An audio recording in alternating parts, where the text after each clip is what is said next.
y hemos iniciado una nueva serie que se llama, aquí está, El Misterio del Universo. Esta es la segunda parte. Esta serie tiene como propósito profundizar. Muchos de ustedes se van a sorprender, porque cuando leemos la Biblia, yo por ejemplo, uno de mis libros favoritos es el Evangelio de Juan. No sé cuántos cientos de veces he leído y sigo leyendo el Evangelio de Juan. Y cada vez que lo leo encuentro cosas que digo, aquí estaba, pero lo he leído tantas veces y de repente como que cobra más vida versículos que en ese momento Dios los impacta en nuestra alma, en nuestro espíritu, y nos damos cuenta la profundidad y la grandeza de la palabra de Dios. Entonces, mientras más escudriñamos la Biblia, mientras más la estudiamos, mientras más la buscamos en ella respuestas, Dios nos la va a dar.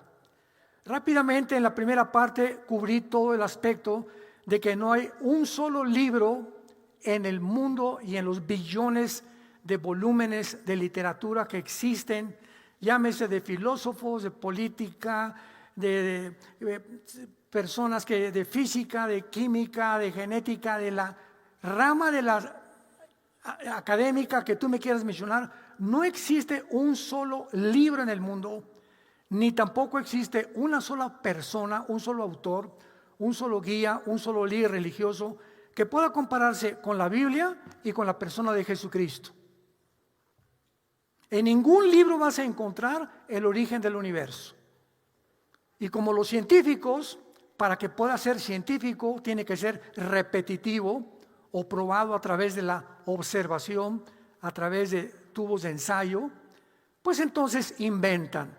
Entonces, ¿qué inventaron? Hace más de un siglo, hubo una explosión, el Big Bang, y explotó el universo y todas las cosas salieron por ahí y así se formó el universo. Y cuando examinamos las teorías que han postulado estos hombres, nos damos cuenta que no tienen nada de ciencia más que de ciencia ficción. Porque es imposible que la nada produzca nada. Así que la nada no puede producir nada. Muy bien, y esa explosión, ¿quién la hizo? Y la explosión no produce que las piedras o la materia piensen. Y nosotros somos criaturas pensantes, conscientes de lo que nos rodea. Entonces, por más que estemos buscando, nunca vamos a encontrar respuestas de dónde venimos, quiénes somos, ni a dónde nos dirigimos.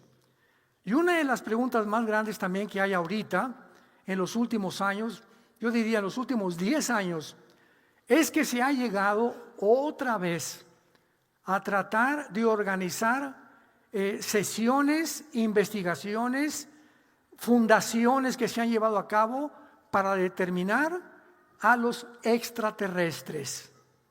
Hace 4 días, 5 días en Estados Unidos, en Washington, se juntaron científicos con políticos para firmar de testimonios de pilotos por aquí y por allá, que los ovnis son objetos voladores ya no identificados, sino que están seguros que están tripulados por seres de otros planetas.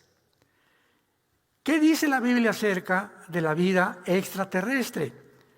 ¿Acaso realmente los cristianos conocemos el universo? Rápidamente me adelanto a lo que vamos a desarrollar con mucha calma. El universo está formado de la siguiente forma. Alrededor de la Tierra tenemos el primer cielo, porque la Biblia menciona 3 cielos, lo vamos a ver, 3 cielos. El primer cielo es de la atmósfera hacia abajo, es el cielo de las aves, es el cielo que llega de la corteza de la Tierra aproximadamente 8 kilómetros, donde ya no hay oxígeno. Ya los alpinistas, ya cuando llegan una montaña a los 7,500, 8,000, ya no hay oxígeno. Hasta ahí llega la atmósfera, muy bien. De la atmósfera sigue el segundo cielo, que se llama el espacio sideral. Y la Biblia, lo vamos a ver, usa otro nombre que es el firmamento. Lo vamos a ver con calma. Entonces, toda esta segunda parte de la Tierra es el espacio sideral y es el espacio donde opera Satanás. sus ángeles caídos y sus demonios. Efesios 2, del 1 al 2. Se le llama el príncipe de la potestad del aire. Entonces Satanás tiene acceso al segundo cielo y al cielo atmosférico de nosotros. En el cielo atmosférico hacia nosotros estamos ahorita, aquí hay frecuencias AM, FM, la charrita del cuadrante, ¿verdad? Aquí tenemos, no la oímos, pero aquí están por todos lados. El Wi-Fi está entrando y atravesando las paredes, atraviesa los cuerpos humanos, llega por acá. Por eso nunca te pongas el celular junto al corazón, ni tampoco en tus órganos reproductivos. Nunca lo hagas. ¿Por qué? Porque emite radiaciones y son frecuencias que afectan al ser humano.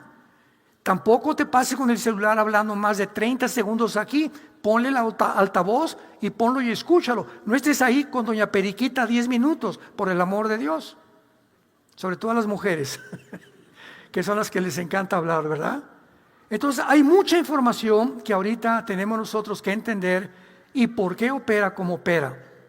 Muy bien, ahora muy bien, entonces tenemos la atmósfera donde estamos llenos y como Satanás es el príncipe, la potestad del aire, las frecuencias que existen de la televisión y de los radios, ¿quiénes creen ustedes que las controlan?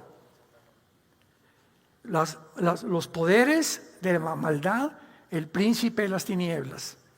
Entonces, una manera en la que Satanás opera sobre nosotros, los seres humanos, es invadiendo, influyendo a estaciones de televisión, de radio, etcétera, etcétera, de comunicaciones, de redes sociales, influyendo sin que nos demos cuenta, con frecuencias. Dice la Biblia que muchos se apartarán de la fe, 1 Timoteo 4:1, escuchando a espíritus engañadores. ¿Cómo que escuchando? ¿Qué nos hablan los demonios? Bueno, de cierta manera sí, no los oímos, pero ellos envían frecuencias a nuestro cerebro que se convierten en ideas. Porque no hay ninguna idea que no haya tenido un origen. No aparecen de la nada. Por ejemplo, cuando Carlos Marx, 1850-54, en el siglo XIX, llegó a una conclusión en su libro, ¿verdad?, sobre el marxismo y el leninismo, etcétera, etcétera. La solución para los problemas humanos es la lucha de clases. Mira, vamos a fomentar esta idea que si la clase del proletariado derriba a la burguesía, a los ricos hay que perseguirlos porque ellos son los causantes de tanta pobreza. Vamos a terminar esta clase, vamos a quitarles el poder y vamos a repartir las riquezas y va a haber igualdad y va a haber paz. Esto se llama comunismo, socialismo. Muy bien, Marx ahí lo dejó, en su libro El Capital también. Llega a 1917, fíjense, pasaron más de casi 25, 30 años para que un hombre llamado Lenin, Nikolai Lenin, organice la revolución bolchevique en Rusia y ponga en práctica todo lo que escribió Marx en su libro. Marx no hizo nada en la práctica, ahí lo dejó escrito nada más. Entonces llega Lenin y descubre Lenin que para aplicar esta ideología viene de las ideas, o tratado de las ideas, se tenía que exterminar por lo menos a la tercera parte de la población. Porque la población no iban a aceptar tan fácilmente una doctrina donde tu propiedad es mía. Lo que tú ganas, yo te digo lo que tú tienes que ganar. El derecho a la libertad te lo vamos a restringir. Va a haber el derecho de la censura, no vas a pelear cualquier cosa, todo va a estar completamente restringido. Esa es realmente la raíz del socialismo, del comunismo. Entonces, ¿qué fue lo que produjo? Otra revolución y comenzaron a matar 55, 60 millones de personas. Lenin, Mao Zedong, José Stalin, etcétera, etcétera. Terminó con Cuba. Vamos a poner dijo Fidel Castro, cuando él entró en el 59-60, él no era comunista. Vamos a sacar al dictador Batista que está explotando a la gente, y al año él comienza a recibir estas ideas y convierte Cuba en una isla que hasta este momento sabemos que es de lo más pobre que existe en el continente americano. Ahora, muy bien, La historia nos demuestra que este sistema fracasó porque se ha querido volver a desenterrar. Y se continúa o se quiere volver a aplicar como una doctrina en muchas naciones de Europa, el continente americano, en África, sobre todas las cosas. ¿Por qué el hombre es tan terco de que la historia nos enseña que no aprendemos de la historia? Si algo fracasó, ¿por qué voy a recurrir otra vez a desenterrar al muertito cuando ya se demostró social, culturalmente, filosóficamente que no funciona? Porque, escuchen esto, no hay otra opción. ¿Cuál es la otra opción? La democracia, el capitalismo, mercado libre. ¿Y qué pasa en este caso? Que en este caso, cuando el pueblo tiene democracia, demos pueblo, kratos gobierno. ¿Qué es una democracia? El pueblo gobierna. Cuando hicieron la constitución en Estados Unidos, le pusieron en la constitución "We the people", nosotros el pueblo, no el gobierno, nosotros el pueblo. E hicieron la segunda enmienda de la constitución que le da el derecho a todos los norteamericanos a usar armas. En Estados Unidos cualquiera puede tener una pistola aquí guardada y cualquiera puede tener, hasta puedes tener una ametralladora en tu casa. Los mercados de armas en Estados Unidos, y ahora con tantas balaceras que ha habido, pues claro que le echan la culpa a la segunda enmienda y la quieren quitar. Pero ¿por qué es esta enmienda? Para que el pueblo, en el caso que el gobierno no funcione, el pueblo tome el poder. Y llega esta ideología contraria y desarma al pueblo para que sea una revolución, sea el gobierno el que la detenga y no el pueblo el que quite a los gobernantes. Cuando estudiamos todo esto ya profundamente, nos damos cuenta que todo esto es el resultado de la ignorancia de cómo funcionan los gobiernos, que es lo que está en pleito ahorita, que Trump, que ahorita, que el Medio Oriente, ya son genocidas los judíos, y esto y por aquí y por allá, Charles Kirk, que acaban de matar de un balazo, un activista, muchacho de 31 años, cristiano, defendiendo a todos los estudiantes de las universidades para poder desprogramarlos de todas estas ideologías, lo matan. ¿Y con qué propósito? Que no le conviene al mundo, escúchame, conocer la verdad. Dice Juan capítulo 3, y esta es la condenación, es Cristo hablando, que la luz vino al mundo y los hombres amaron más las tinieblas que la verdad. ¿Por qué no vienen a la luz? Porque no quieren que sus obras sean expuestas, sean manifiestas. Por eso huyen de la luz. Cristo, el hombre más perfecto, más manso, pone esto en tu mente, más humilde, sanó personas, sacó demonios, nunca le hizo mal a nadie, nunca le dijo ninguna grosería a nadie. Se junta el pueblo para que finalmente pónganlo en una cruz, agarren un látigo y desháganle los tejidos de la espalda y del pecho, pónganle clavos, pónganle espinas, un odio contra aquel que dijo que él era la verdad y la luz y que venía a mostrarnos el camino, la verdad y la vida. Más grande ejemplo no existe en la historia. El ser humano por naturaleza ama las tinieblas. Aquí viene lo interesante. El primer cielo, vean cómo todo esto está relacionado con la vida práctica de la Biblia. El primer cielo es la atmósfera. El segundo cielo, ¿cuál es? El espacio, ¿verdad? El espacio sideral. Y el tercer cielo son los cuarteles generales donde habitan seres caminando, pensando como tú y como yo, ángeles, cristianos que han muerto y están con Jesús, y el trono de Dios, el tercer cielo. Todo lo vamos a ver con calma. Muy bien. El espacio, que es el que nos va a ocupar durante esta serie, ¿de qué color es? ¿Azul? ¿Blanco? ¿Gris? Todo el espacio es negro. Vamos a ver qué significa en la Biblia las tinieblas, el oscuro, el color negro. Aunque vengas de ahorita, el negro no significa que estés enchamucado, no te preocupes. Entonces vemos nosotros, pongan mucha atención, el primer cielo atmosférico, en medio, entre el trono de Dios y la tierra, todo es negro. ¿Coincidencia? ¿Coincidencia? Y este espacio negro es el que atravesó Jesús para llevarnos con Él y atravesar con Él las tinieblas y llevarnos al reino de la luz. Este espacio, que es el que divide, es el símbolo del juicio de Dios sobre la humanidad. Tuvo Dios que poner una separación entre el tercer cielo y la tierra para que entendiéramos que el hombre le es vetado. El ser humano no puede acercarse a Dios, no puede conocer a Dios más que a través de su Hijo Jesucristo. Mateo 11, 25 al 27. Jesucristo dijo: nadie conoce a mi Padre más que yo. ¿Tú quieres conocer a Dios? Mira, pierdes el tiempo yéndote a meditar a la India, pierdes el tiempo con el yoga, pierdes el tiempo poniéndote en trance y comenzando a hacer así, y Dios, aquí el Espíritu Santo, y ahorita un espíritu ha entrado en mi vida. Todas estas cosas son falsificaciones.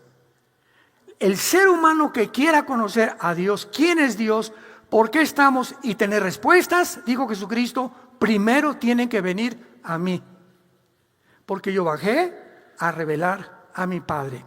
Veamos rápidamente este versículo, porque es un versículo muy importante que tú tienes que subrayar ahí en tu Biblia. Mateo capítulo 11, versículo 27. Todas las cosas me fueron entregadas por mi Padre. Y nadie conoce al Hijo, nadie, sino el Padre. Ni al Padre conoce a alguno, sino el Hijo y aquel a quien el Hijo lo quiera revelar. ¿Quieres conocer a Dios? Conoce primero quién es Jesús. Si tú no conoces a Jesús, el Dios que tú me hablas no es el Dios de la Biblia. Una vez una persona me dijo: no, es que yo también creo en Dios. Y le contesté: el diablo no es ateo. Santiago capítulo 2 en la Biblia dice: los demonios creen y tiemblan. ¿Pero de qué les sirve creer? Entonces, cuando me dijo: yo también creo en Dios, le pregunté: ¿en cuál? Porque los hindúes tienen 7 millones de dioses. Krishna, Vishnu y Shiva son los principales. Los musulmanes no son ateos, creen en Alá. Entonces el budismo es la única religión que es atea. Pero ¿cómo se puede considerar el ateísmo en el budismo como una religión? Porque se supone que si es una religión tienen que creer en Dios. No es así. El comunismo también es una religión. ¿Se dan cuenta cuánta ignorancia? Yo me acuerdo cuando comenzamos a ir a las universidades en los 90s, cuando fui a la Facultad de Filosofía y Letras en la UNAM, en el 94, 95, me acuerdo más o menos, que me dijo uno de los subdirectores, porque uno de los estudiantes se convirtió en un desayuno, hacíamos desayunos en el Hotel María Isabel en aquel tiempo, y un estudiante de filosofía convenció al que daba la cátedra en la UNAM que me invitara para hablar de la Biblia y la filosofía. Entonces le dijo el encargado de la cátedra que quería hablar primero conmigo, porque quería saber cómo pensaba antes de invitarme. Entonces, un día anterior me invitó a tomar un café en un Vips, ahí por Avenida Universidad, y me preguntó inmediatamente: mire, quiero que sepa que la educación es laica en México, así me dijo, y que no queremos que venga usted a hablar de ninguna religión. Le dije: discúlpeme, ¿verdad? Pero es una grande equivocación creer que la Biblia es un libro religioso. La Biblia no es un libro religioso. La Biblia es el libro que tiene la información más grande y más profunda de química, matemáticas, biología, estadísticas, filosofía, antropología, paleontología, psicología y cualquier rama académica que usted me quiera mencionar. Es una grande ignorancia que me diga usted que la persona que trae la Biblia es una persona religiosa. Porque hasta el diablo le dije: trae la Biblia y no cree en Dios. Entonces, me dijo: ¿entonces qué va usted a hablar? Demostrarles a los estudiantes que la filosofía de la Biblia, ¿qué es la palabra filosofía? Amor a la sabiduría.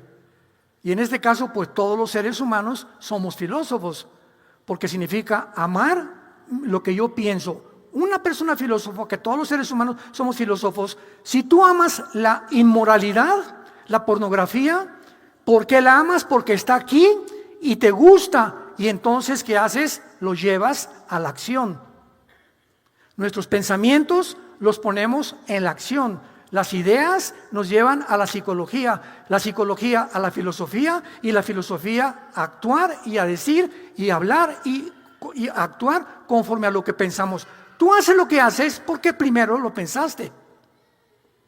Si tú eres una persona perversa es porque amas la perversidad en tu mente. Si no puedes ver a una muchacha y la desvistes desde que tú la ves a una muchacha de los pies a la cabeza, es porque en tu mente está perversa.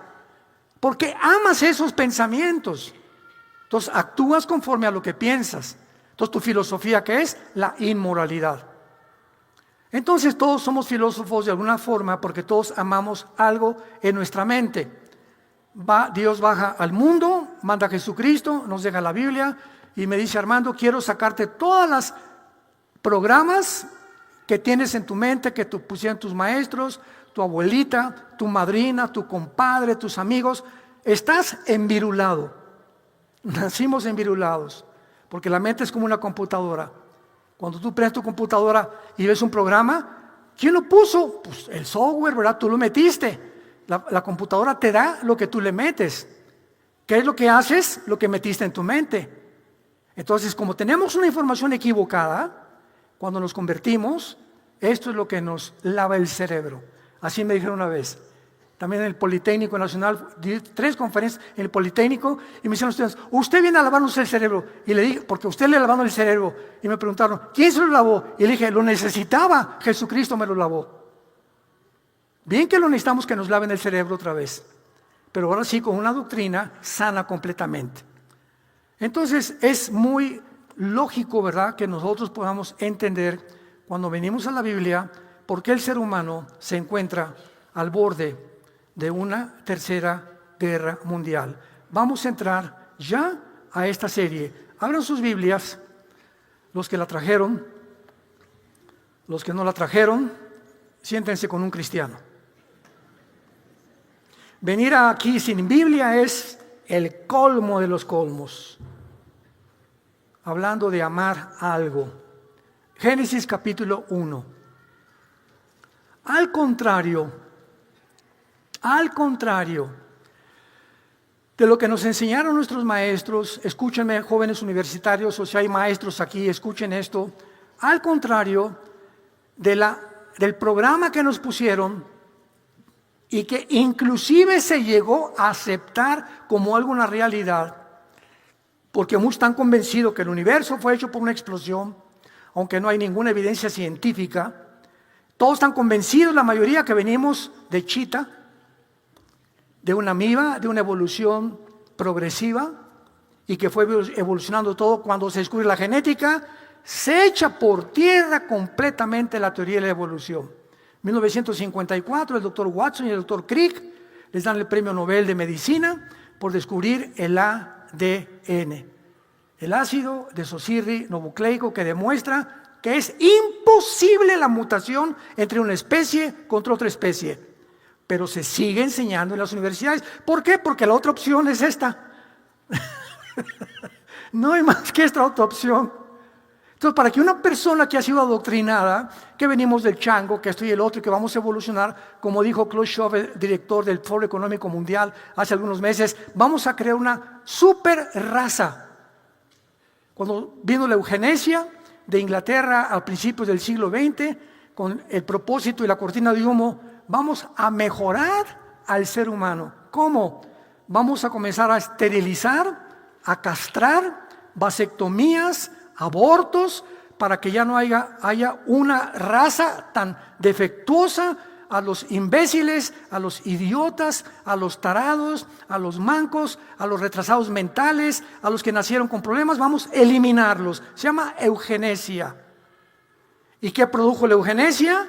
Hitler dijo: con permiso, y la adoptó y la puso en práctica con los nazis. y su doctor José Mengele fue el que comenzó a hacer ese experimento, porque Hitler soñó que podía crear una raza nórdica, blanca, rubios, de ojos azules, de color blanco, de piel, etcétera, etcétera, y mejorar la raza humana porque creía en la evolución. ¿Ven lo que hacen estas teorías? La teoría de la evolución produjo el ateísmo, la eugenesia, el marxismo después cuando lo llevaron a la práctica, y todo el ateísmo y todas las demás, porque si somos animales, ¿qué propósito tengo de ser fiel a mi esposa? Hay muchas chavas mejor que mi esposa. Y aquí en la vida la cuestión es hacer dinero, pues vamos, de alguna forma el que tranza no avanza. ¿Para qué tengo convicciones? ¿Para qué tengo que morir como mártir por mis ideas? Como murió este muchacho Charles Kirk hace algunos días, muchacho de 31 años, que se pasó defendiendo a Jesús, a la Biblia, a las universidades, tratando de desprogramarlo. Lo mataron, claro, porque el mundo odia la luz, la verdad. Y se repite, y se repite, y se repite la historia. Entonces la única opción es, si no creo en la evolución, ¿en qué voy a creer? Dios creó los cielos y la tierra. Ahora, tú me dices que crees en la evolución y que crees en la teoría, porque son teorías, especulaciones, hipótesis de una explosión en el espacio, sabiendo que es antifísica de la segunda ley de termodinámicas, sabiendo que es antibiológica y sabiendo que es antigenética, o sea, la ciencia te contradice. Yo te enseño lo que dice la Biblia bajo la ciencia. ¡Qué increíble! Lo que está aquí está comprobado científicamente.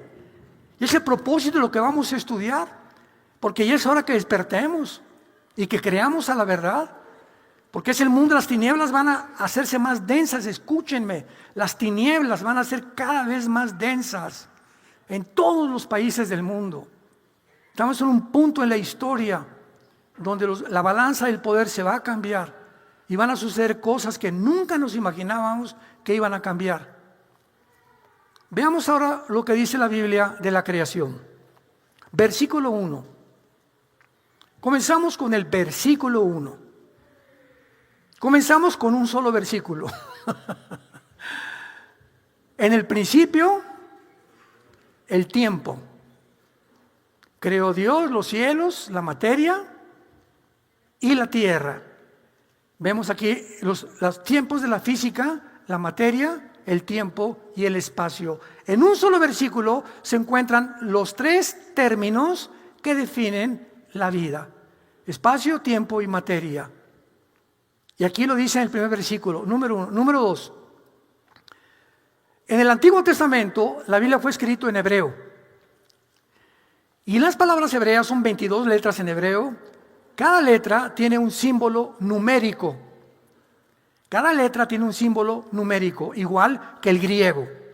Son los dos únicos lenguajes que tienen una simbología numérica, simbología detrás de cada letra. Por eso cuando dice Apocalipsis que el anticristo va a marcar con el 666, entonces ese 666 representa 3 letras. Y es lo que dice: el que tenga sabiduría cuente el número de la bestia. ¿Por qué? Porque el griego también tiene simbología numérica. Muy bien. Estas letras del primer versículo son 7 en el hebreo, que son Bereshit, Elohim, Bara, Et, Samayim, Et, Aretz. En el principio, en el hebreo, Dios hizo los cielos y la tierra. Síganme con mucho cuidado. Cuando entramos a la representación, vean lo que está escondido en la Biblia. Cuando entramos a buscar, a investigar estas palabras originales hebreas, encontramos Bereshit, Elohim, Bara, Et, E-T-H. Esa palabra en el hebreo es Aleph Taf, que es el A, el alfa y el omega, el A y la Z, el alfa y el omega en el griego, Taleb Taf en el hebreo. ¿Qué significa? Jesús. Yo soy el primero y el último. Desde que comienza la Biblia, Dios nos muestra, te voy a dar un libro que te voy a enseñar el principio, cómo comenzó todo. La historia humana desde que comenzó todo, y te voy a demostrar con la Biblia y a través de toda la historia cómo va a terminar el mundo. Si Él es el principio, pues tiene que saber el final.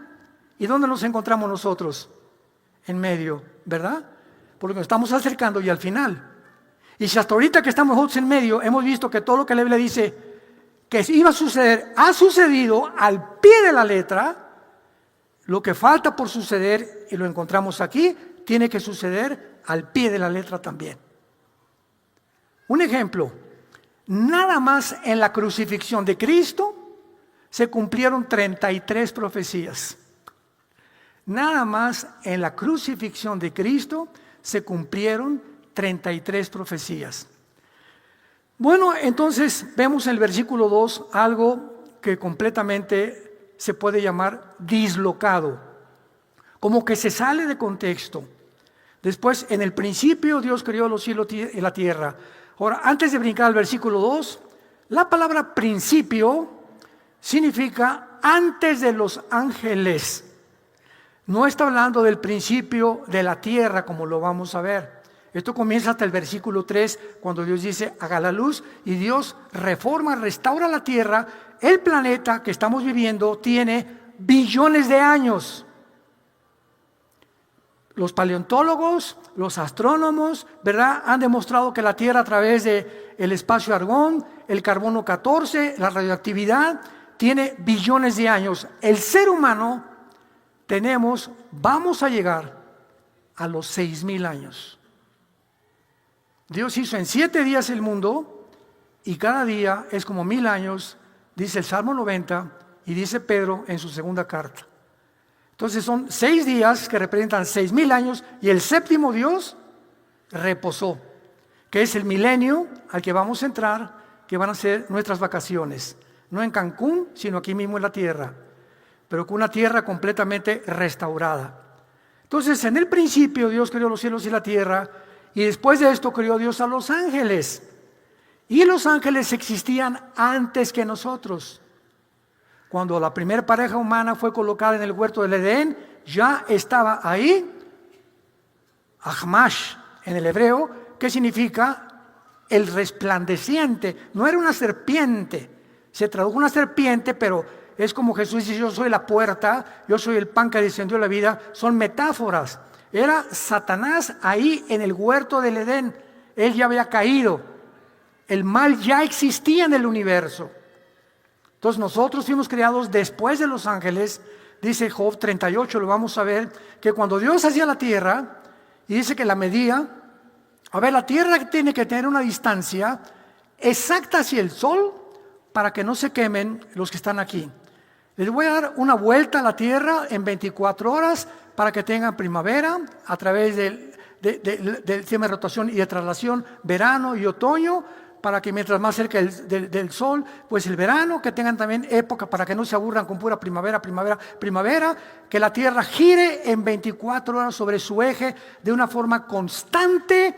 Preguntas, señores científicos que me escuchan, ¿quién le da velocidad al mundo? Ya no digo Virgen de la Macarena porque ya me regañaron. ¿Quién le da la velocidad a la tierra? Hay una ley física que dice lo siguiente: toda velocidad es proporcional a la fuerza aplicada. Me explico. Yo agarro una canica y le hago así, ¡paz! Muy bien, la canica sale disparada con una velocidad determinada, pero se tiene que parar, ¿verdad? ¿Por qué? Porque la fuerza que le apliqué solamente le dio esa distancia. Agarro una flecha con un arco y la disparo, la flecha va, pero la flecha que hace tiene que caer, porque la fuerza del arco es la velocidad que le dio. La velocidad es proporcional a la fuerza que se le aplicó. Entonces, ¿por qué no se aplica esta ley física a la Tierra? ¿Quién le hace quién le hace a la tierra que se mantenga en 24 horas? Así, sin fallar. Y en 365 días exactos alrededor del sol. Y de repente una atmósfera que es la combinación de helio, oxígeno y gases que mis pulmones necesitan. Paso los 8 kilómetros de la atmósfera y entro al espacio sideral. Es un espacio de muerte. Dios no decidió ni designó que el ser humano viviera fuera de la atmósfera, pero allá andamos creyendo, como tontos que hemos sido siempre, que vamos a conquistar el espacio. Todo eso lo vamos a ver. Entonces pasa algo en el versículo 2, y la tierra estaba desordenada y vacía. En el hebreo es tohu, bohu, con H intermedia, como suena T-O-H-U, tohu, como suena B chica O-H-U, bohu. Tohu, bohu, ¿qué significa? Devastada, completamente, o sea, algo como un desierto. Pero no solamente como un desierto, sino que algo le había pasado. Un mundo que estaba completamente, ¿verdad?, desordenado todo. Y Dios no creó originalmente así la tierra. Y las tinieblas, por primera vez, que va a ser la base de nuestro estudio en el universo, las tinieblas, el espacio sideral, lo que esconde bíblicamente el espacio entre nosotros y Dios. Y las tinieblas estaban sobre la faz del abismo y el Espíritu de Dios se movía sobre la faz de las aguas. Pregunta. En el versículo 1 aparece la Biblia seca. La palabra tierra en el hebreo es eretz. E Enrique, R de Raúl, E de Enrique, T, Z. Eretz, así como suena. En el versículo 2 aparece la tierra cubierta de agua. ¿Cómo se inundó la tierra? Y lo primero que hace Dios es tener que separar las aguas de las aguas para hacer la atmósfera que quedara bajo las aguas del mar y creara la atmósfera entre el espacio sideral y nosotros. Cuando ponemos atención a la Biblia, nos damos cuenta que estos detalles que lo explica la física, las matemáticas, la biología, etcétera, etcétera, es increíble. Solo Dios lo pudo haber hecho y lo pudo haber preparado de esa manera. Y nos brincamos rápidamente, antes de seguir adelante, al versículo 11 y 12. Yo le llamo el acabose. Yo cada vez que me reúno, ahora les pido, tengo una reunión en Houston el 26 de septiembre, es un viernes. En nuestras redes pueden conseguir la dirección y todo, va a ser una cena de gala. Y pues van a ir muchas personalidades, etcétera, etcétera. Y siempre me ha gustado, ¿verdad?, tener debates. Pero mi especialidad y mi plato favorito son los ateos. Porque ya es insostenible el ateísmo filosóficamente. Pero una de las preguntas más maravillosas para demostrar, mi conferencia ahí en Houston va a ser las evidencias de la Biblia. Voy a demostrar por qué la Biblia se llama la palabra de Dios. Y Dios nos ha llamado para defender el Evangelio y lo que está escrito. ¿Quién es un cristiano? Un defensor de la fe. Pero si no la lees ni la estudias, en tu escuela te van a hacer pedazos. Y no vas a saber cómo contestar.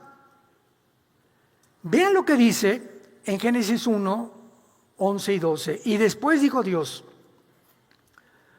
produzca la tierra hierba verde, hierba que dé semilla, árbol de fruto que dé fruto, según su género. Según su género, no hay más que dos géneros. Según su género, que su semilla esté en él sobre la tierra. Y fue así.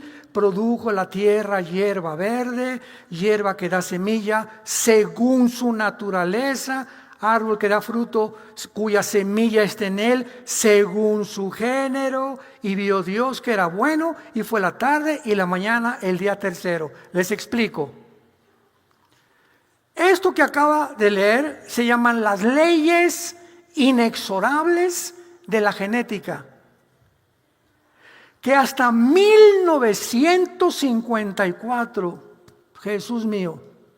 Hasta el siglo pasado el doctor Watson y el doctor Crick, norteamericanos, les dieron el premio Nobel porque descubrieron el ADN.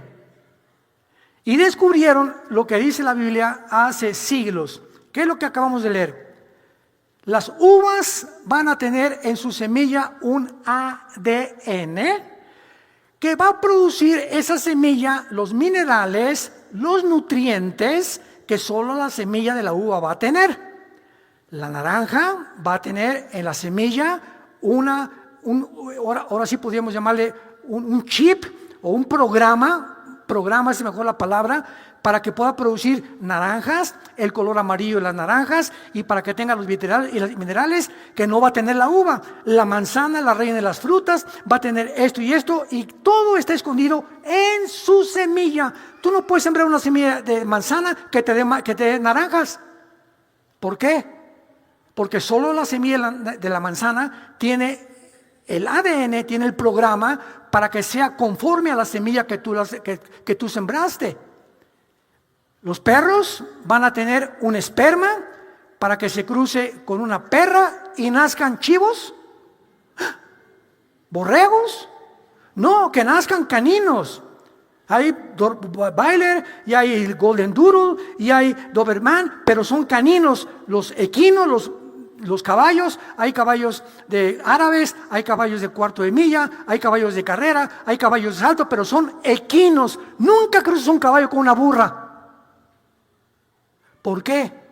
Porque cuando la burra vaya a parir, va a parir una cosa híbrida, una mula.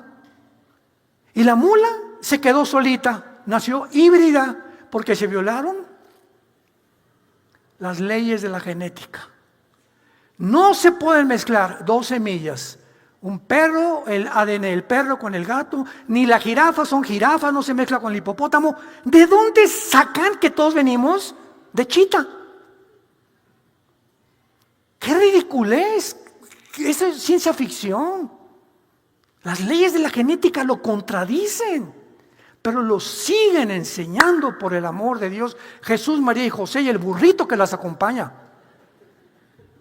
Lo siguen enseñando como si fuera científico, porque no tienen otra opción.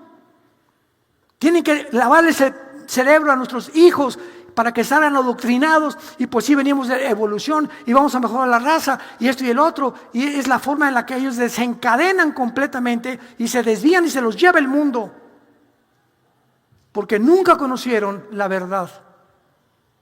¿Cómo es posible que desde que esto está escrito hasta 1860 Mendel, un monje, hizo los primeros experimentos con chícharos de las leyes de la herencia? Comenzó a buscar chícharos y vio que si un chícharo verde se cruzaba con otro, nacían verdes. Ni en las plantas se pueden cruzar tampoco. Una higuera va a producir higos. Jesús dijo: por el fruto lo conoceréis. La manzana produce manzanas, el papayo produce papayas, etcétera, etcétera. Porque a cada fruta, a cada esperma, a cada jirafa, a cada pez, a cada ave, Dios le puso un programa para que se reproduzcan conforme al programa que Él les implantó. Y así es como vemos nosotros que la naturaleza se reproduce.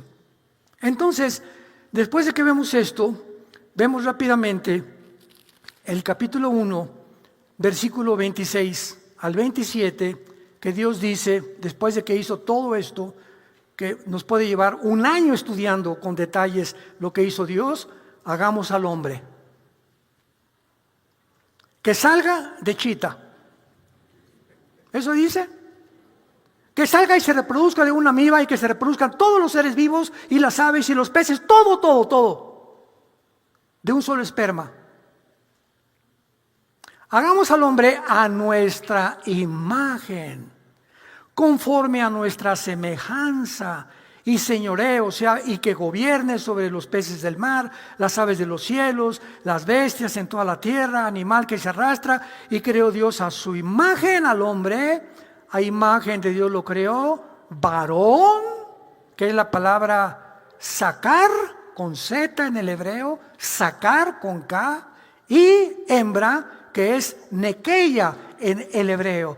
Va a ser macho y hembra. No hay más que ¿cuántos sexos?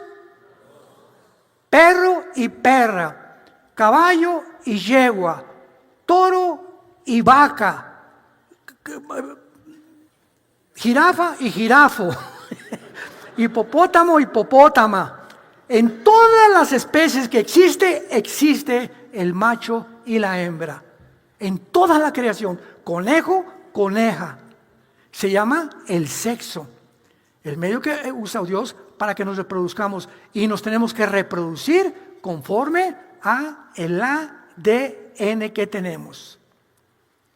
Y ahora que el mundo ha llegado a enloquecer en el siglo que tenemos, de tratar de hacer cruzas, pues ahora vamos a tomar que la araña produce un hilo increíblemente resistente, vamos a cruzarlo con un pollo o con un ratón, y vamos a crear después vamos a mezclar diferentes especies y vamos a crear un hombre araña, y vamos a crear un superhéroe o un Superman, una superraza, que es lo que están tratando de hacer ya los científicos en laboratorios clandestinos, que lo intentaron con la eugenesia, lo intentaron con la evolución, lo intentaron con la genética, y lo culminó los nazis cuando llegaron al extremo de querer crear una nueva raza nórdica.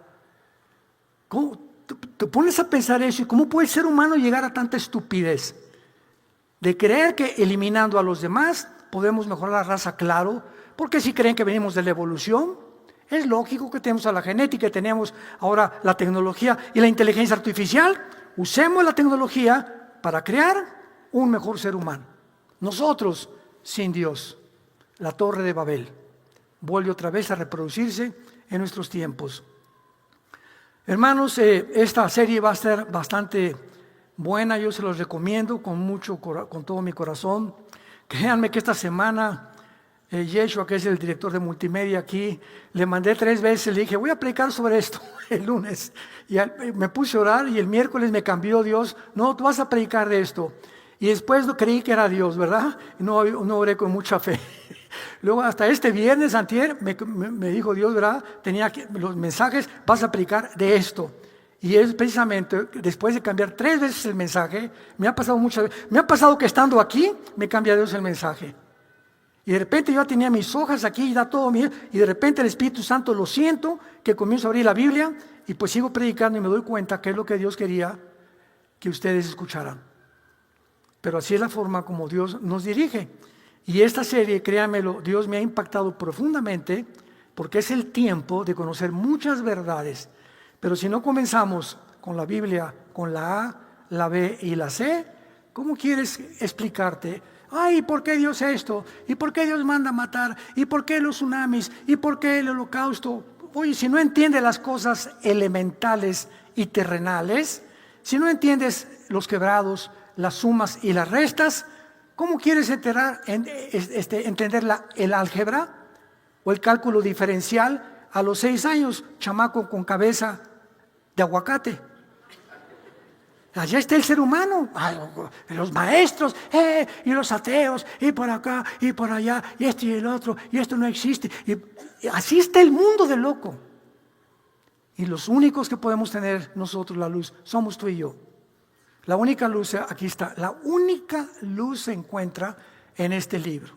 Y ahorita, para esta hora hemos nacido, para dar a conocer el glorioso evangelio del amor de Dios en esa cruz, donde Cristo abrió sus manos, fue muerto, fue crucificado, fue enterrado y a los 3 días fue resucitado, para que tú y yo tuviéramos el perdón de nuestros pecados y la vida eterna.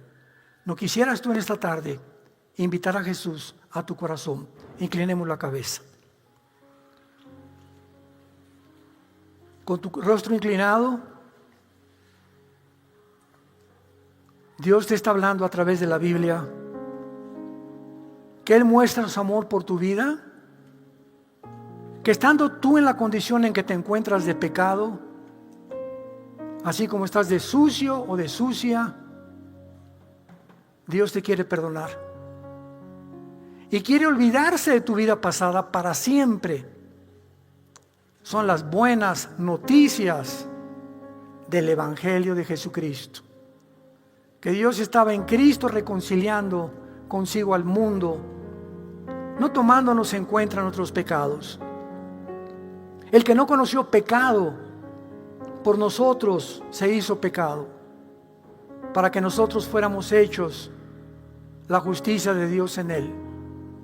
Mas Dios muestra su amor para con nosotros y de tal manera nos ha amado que nos da a su Hijo unigénito, para que si tú en esta tarde le abres tu corazón, no te pierdas y el día de tu muerte mueras en paz. Qué maravilloso morir en paz, no angustiado ni con miedo de irse al infierno. Imagínate despertar de la muerte y encontrarte en un lugar peor, porque ahorita el mundo es como un basurero que cada vez se pudre más y más y más. Dios viene pronto a sacarnos de este mundo en el arrebatamiento de la iglesia. Viene muy pronto ya, pero te da la oportunidad que creas en Él. ¿Qué tengo que hacer? Me preguntarás. Simplemente dile desde el fondo de tu corazón, con un amor nacido de tu alma y de tu corazón: Señor mío y Dios mío, perdona mis pecados.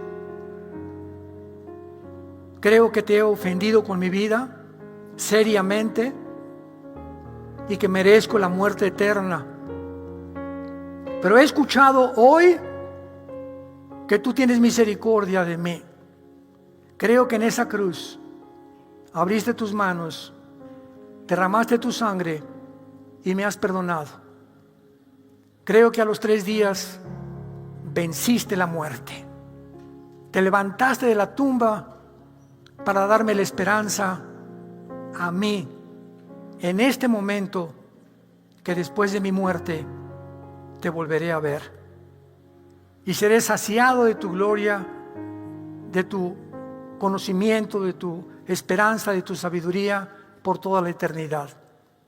Por lo que te pido, Jesús, que entres a mi vida como mi Señor y mi Salvador, porque te lo pido en tu nombre precioso, que es un nombre sobre todo nombre.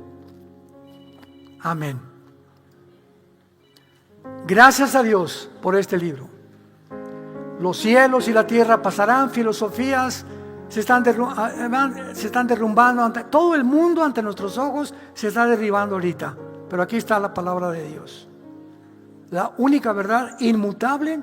Dice la Biblia: porque Dios, queriendo a los herederos de la promesa darles la esperanza en la inmutabilidad de su consejo, interpuso juramento, para que por 2 cosas inmutables, en las cuales es imposible que Dios mienta, tengamos una firme esperanza, que es el ancla más segura y más firme de nuestra alma, donde entró Cristo a través del velo como nuestro precursor.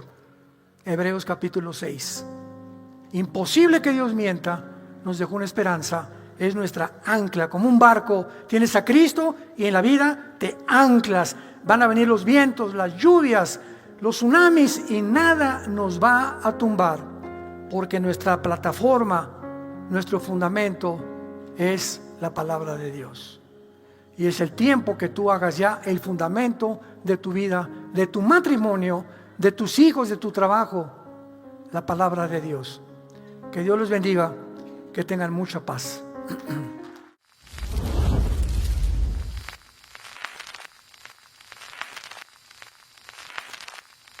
Hola, ¿qué tal? Me da mucho gusto saludarles y quisiera simplemente comunicarles que gracias a todos ustedes a través de todas las naciones del mundo que aman la palabra de Dios y que realmente están interesados en que nosotros como organización Vida Nueva para el Mundo y Armando Alducin Ministries continuemos predicando el Evangelio de la Gracia de Jesucristo y que podamos nosotros continuar haciéndolo gracias a sus donaciones.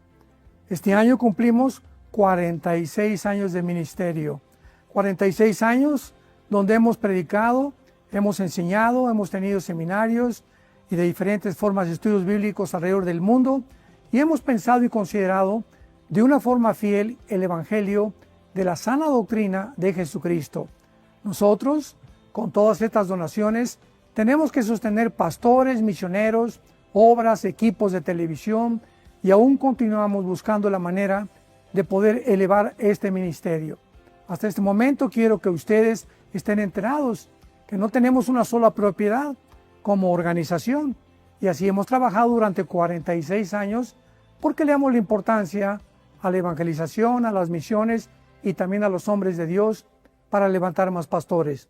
Le damos las gracias y que pueda Dios con su gracia tocar sus corazones y que puedan ustedes invertir en un terreno donde es fructífero, porque creemos que ha producido bastante buen fruto para la gloria de Dios. Gracias, muchas gracias por sus aportaciones y por las donaciones que sabemos ustedes continuarán haciendo para que podamos continuar siendo fieles en la predicación del Evangelio de la gracia de Dios. Que Dios les bendiga.